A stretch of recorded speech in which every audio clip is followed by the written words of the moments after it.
Hey everybody, welcome back to my next video. Today I want to talk to you about picking the right orders, because there's a lot that goes into it to find the right orders that you need to take to make the most money on DoorDash, Uber Eats, and GrubHub. The most obvious thing that you need to look at is how much are they going to pay you for the delivery that you're taking. As I said in the last couple of videos, on DoorDash I'm averaging over $9 per delivery. On GrubHub I'm averaging over $12 a delivery, and on Uber Eats I'm averaging over $16 an hour per delivery. And it's really important for you to take a look at how much they're paying you per delivery when you are choosing the deliveries to take. My basic rule of thumb is, depending on the day and the time of day it is, remember I talked to you about those times that you're going to work that are the most busy on these apps, which is going to be breakfast, lunch, dinner, and late night. So if it is in between those times, I typically won't take an order that's going to be less than $8 for that delivery. If it's in the in-between times when it's a little bit slower, sometimes I will take orders that are smaller. I'll go down to $6 or maybe $7 an hour, but that is only contingent upon those deliveries being less than 3 miles. And I'll explain that to you a little bit later in the video, but when you're picking your orders on those normal dash times, you want to make sure that you're picking orders that are going to be that $7 to $8 an hour range. And the reason is because, as I talked about, I want to get you up to that $25 to $30 an hour. Each hour that you work, you're going to be able to take anywhere from about 3 to 4 deliveries. So think about it. If you take 3 deliveries that are $7 an hour, that is only $21 for that hour. So that's why I say my baseline is about 8, because if I take $8 orders and I take 3 in an hour, that's going to be $24 that I make for that hour. So that's kind of the minimum standard that I set for myself. Now, if I take an order, let's say I get orders that are $10 and I do 4 of them, that's $40 for the hour. So scrutinize each one of the deliveries that you get sent so that you can make sure that you get the most dollars for the hours that you're out there working. One thing that I want to bring to light when you're an independent contractor on these apps, you are in business for yourself. You're not an employee of these apps. You do not work for DoorDash. You do not work for Uber Eats. You do not work for GrubHub. You are an independent contractor. You're in business for yourself. Because of this, those apps cannot tell you that you have to take any particular order that they send you. Once you accept an order, you're obligated to that company to follow through. However, as they're sending you orders, you can decline as many orders as you want, and it's not going to affect how much you make, and it's not going to affect how many orders they actually send you. Basically, they use a computer that takes a look at where all the drivers are, and a lot of times they will send that delivery to the closest driver, no matter what it is, and it's just a computer that is sending out the request for you to take these deliveries. So on DoorDash, I accept anywhere, typically I'm anywhere from about 15 to 30% of what they send me, I'll accept. That means that the rest of them, I'm hitting that decline button. And typically it's because they're sending me $3 or $4 orders, or they're sending me, they might send me an $8 order, but I have to drive 12 miles to take that delivery, and that's just not going to work for me. Uber Eats, I accept probably 80% of what they send me, because they send me a lot of good paying orders. And even if an order is going a little bit farther, let's say 10 or 12 miles, they'll pay me $25 to do that order. So I will accept those. GrubHub, on the other hand, they're kind of in between. They send me decent orders, normally $9 to $14, which is how I get the $12 average with them. And on GrubHub, you really have to know your marketplace because they don't tell you how far you're going, but you got to look at the map when they send you a request so that you know approximately what those miles are. I can usually do a pretty good guesstimate on GrubHub on how far it is. So the first thing that you need to look at is how much is the app paying you for that delivery. If you set your minimum to $8, then you will do very, very well, because again, if you take an $8 and you can do 3 an hour, then that's $24. If you take 4 of them at $8, that's $32 an hour.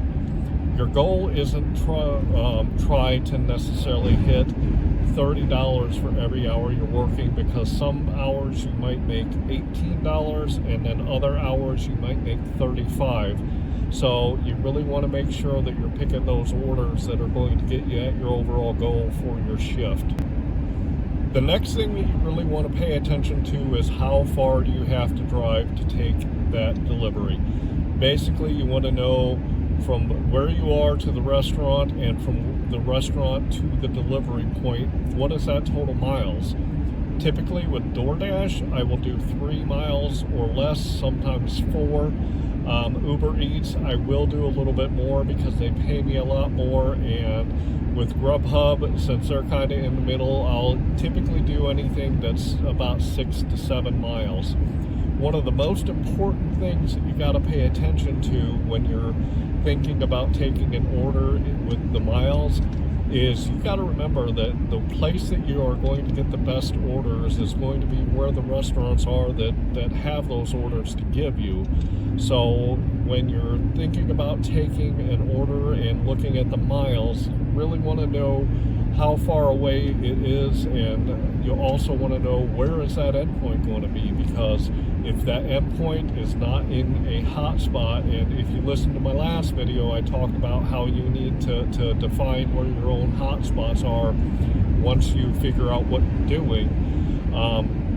But is that delivery that you're dropping off going to dump you into another hot spot so you can get some more orders? So when you're looking at the miles, my average right now is about $1.89 per mile.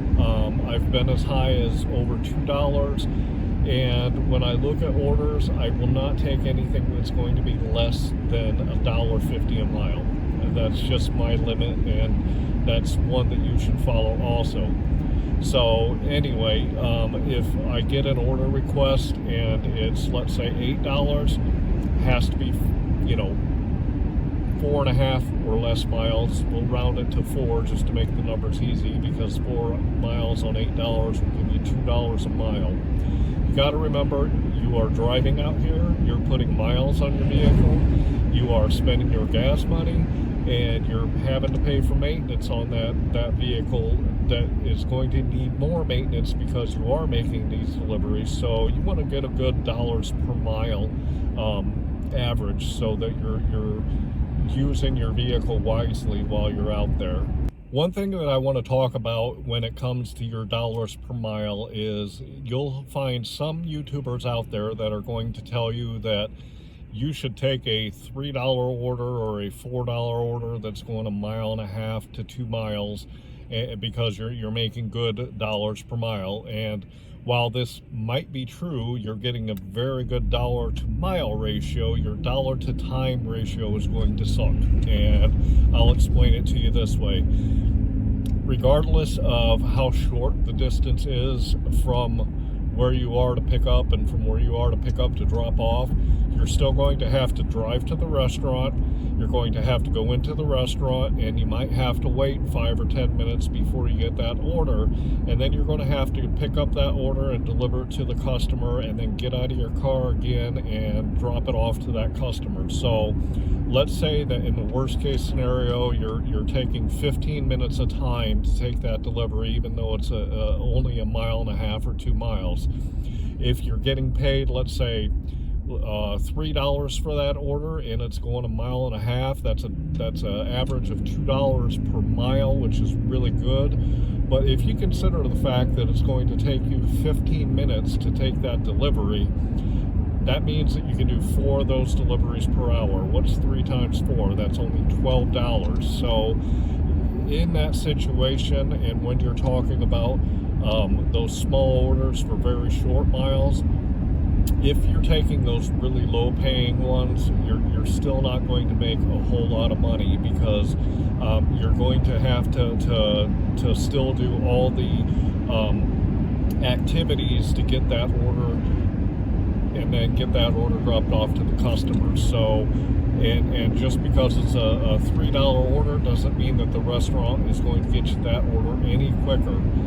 I've go into a lot of restaurants, and they are still working on the order when I get there, and they tell you it's only going to be a second, but that second is actually going to be 5 to 10 minutes. So when you're looking at those small dollars for the low miles, it looks really good, at first sight, and it looks really good on paper that this is going to be a $2 an hour or $2 a mile order.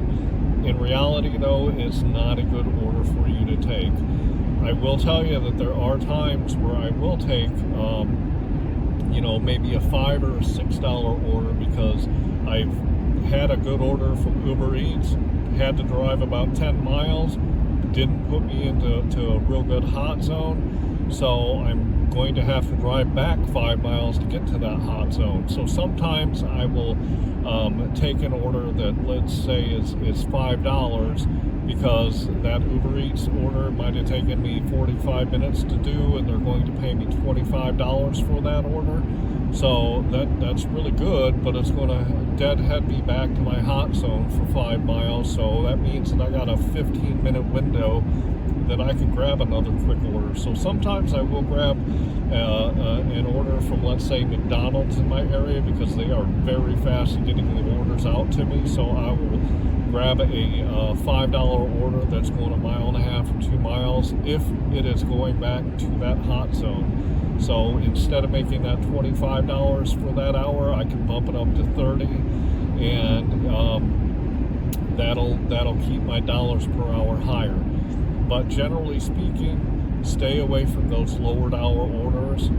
Another time that you might decide to take one of those lower dollar orders is those in-between times, between the hot times, which is the lunch, dinner, breakfast, and late night, because the orders are a lot slower. There are some times on DoorDash that I'll take a $6 order or a $7 order that's going 3 miles or less, because I'm in that time. Like for me in my area, that's going to be anywhere from about 2 to 4 o'clock. If I can take 4 orders during that slow time that is paying me $6, that's going to give me $24. If I can take 4 of them that are $7, that's going to give me $28. So it's going to keep me right there where I want to be dollar-wise per hour.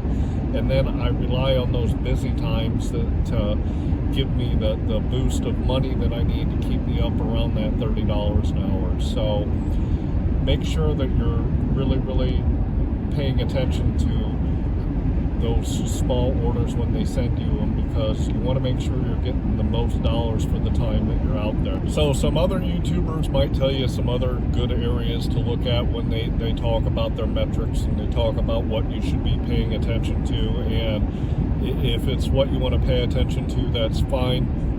Me, myself, I pay attention to the dollars per hour, which everybody does. I pay attention to the dollars per mile, which everybody does. I also look at my average per delivery, so that I know how much I'm expected to make for delivery. And the reason that I do that is because I set up my goal for the week on how many dollars I want to make. And one of the criteria that I look at is how many deliveries do I need to take to reach that goal. So if I know what my average per delivery is, when I start my week, I can tell myself, okay, I need to make 30 deliveries this week, or I need to make 40 deliveries, or maybe 70 deliveries to hit my goal. So that's one of the things that I can look at through each day to make sure I'm out there getting what I need to make the money I want to make for each week. So make sure that you're keeping track of your metrics, and make sure that you're keeping track of how much per hour you're making. Make sure you're keeping track of how many dollars per hour that you're making, and make sure you keep track of what your average is per order, so that you can set up your weeks the way that you want to make the money that you want to. I use the spreadsheet to make my or to keep track of my metrics. If you want help setting one up, just comment below and I can help you out with that. But it's pretty easy. I put my start time, I put my end time, I put the total miles that I've driven, and then I simply put how many dollars I make per or for that shift from each of the platforms. And then also I incorporate how much time I spent working on each of those platforms for that shift, and that gives me a good idea. The last thing I do is I put the number of deliveries that I've made for each of those platforms, so I know what my average per delivery is. So it's really simple to set up a spreadsheet if you know how to use Microsoft Excel. I believe there's something also in Google Docs that you can use for free if you don't have Microsoft Excel. And there's some others out there, but it's really important that you keep track of your metrics so that you know where you are, you know your average per hour, you know your average per delivery, and you know your average per mile. So if you want to get a copy of my spreadsheet, I will be happy to give it to you. Just put a comment down in the comment section, and we'll get that over to you. So anyway, I hope you learned a lot out of today's video. It's basic 101 stuff, it really is, but for brand new drivers, it's stuff you gotta know, and it's stuff that you gotta pay attention to, and it's stuff that you've gotta make sure that you're keeping track of so that you can make the most per hour while you're out there. And if you don't do that, then you're just going to be out there grabbing what you can and making what you make, and you're going to have no control over what you make. So make sure that when you're out there, you pick the right dollars. I would go no less than $7. I stick around $8. I would make sure that the dollars per mile are not going to be any less than $1.50 per mile. You know, I try to be around $2 myself. And then also I always make sure that I am going to be landing, I'm going to be delivering close to one of my hot spots, so that I can make sure that I am going to have another order to pick up on one of my apps when I'm out there working. So hope you enjoyed today's video.